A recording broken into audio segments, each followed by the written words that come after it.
Todd Young Online presents Young Tales. Tales for the young and the young at heart. Today's story: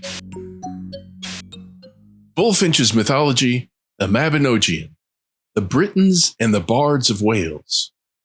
Before there was Wales, before the world knew the names of Arthur or Merlin, there were the Britons, the first children of this misted island. They came long before Rome's eagles shadowed the land, before Saxon war songs rolled from the eastern shores. They were the Cymri, the people of Cambria, descendants of the Celts whose songs and battles shaped the bones of Britain. Their story begins in the dim ages, when Europe was wild and unbounded. From beyond the seas they came, the Cimmerians, the Cimbri, the wanderers of the north, a fierce and golden-haired people who crossed from the mainland into this green isle. The Romans called them Britanni? Yeah. They called themselves the Cymri, a name that still beats in the heart of Wales. Their language was the oldest living tongue in Europe, a river flowing from the dawn of speech itself. And though time and conquest washed over it, the voice of the Cymri never died. Then came Rome. 5 centuries the legions ruled, building roads that cut through forest and marsh, raising walls, cities, and temples to their foreign gods. They brought art and order, but never peace. For the north and west, the highlands of Scotland and the stony hills of Wales remained unconquered. There, the Britons kept their freedom and their songs. When Rome withdrew her legions and left the island to its fate, a new storm rose from the east, the Saxons and the Angles, fierce men from beyond the sea.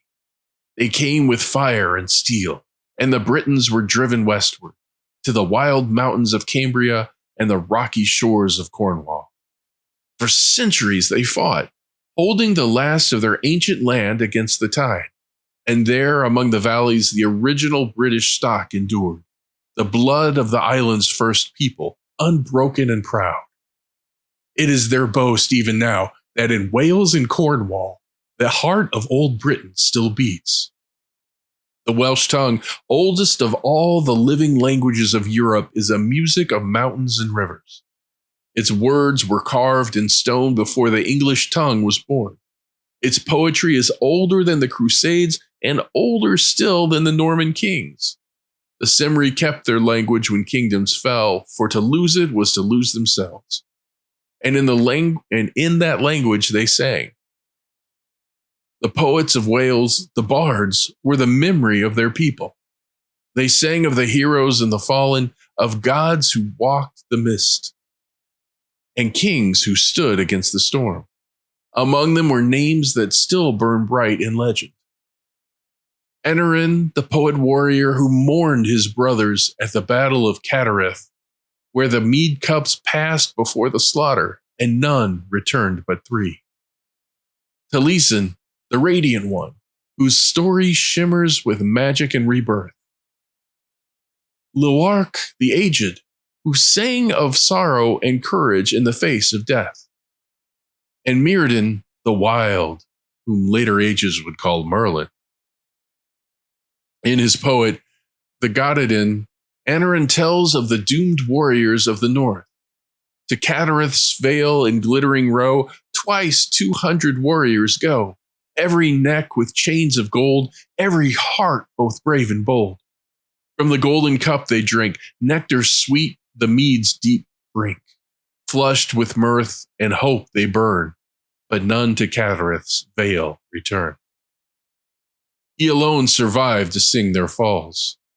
And so began the long lament of Wales, the song of a people who would rather die free than live enslaved. From these poets came the triads, the wisdom of Wales set in 3s. They were the memory's art, truths made to be spoken, remembered, and sung. They told of heroes and of hearts, of kings, bards, and the soul of man. Arthur himself, they said, composed one. I have 3 heroes in battle, Mael the tall, Year with his army, and Caradoc the pillar of Wales. They were triads of praise and triads of warning. A refusal is better than a promise unperformed. The grave is better than a life of want. Greet kindly, though there be no acquaintance. These were the sayings of the bards, lessons drawn from a land where every stone remembered the past. For centuries, these poems slept in dusty manuscripts, their pages resting in old libraries, their voices fading. Then, in the age of scholars, a furrier from London, Owen Jones, rose to gather them. At his own cost, he published the Mabinogion Archaeology of Wales, preserving the chief treasures of Welsh poetry. And after them, and after him, came others. Dr. Owen, who dreamed of printing the ancient tales, and at last, Lady Charlotte Guest, who gave the world the Mabinogion itself. Those tales you now hear reborn. So from the mead halls of Catarath to the quiet libraries of London, from the singing bards of the 6th century to the scholars of the 19th, the voice of Wales endures. For though empires fall and tongues are forgotten, the songs of the Cymry still rise from their mountains, a music of stone and mist, a language older than kings, and a memory that never dies. And here's where we end for today.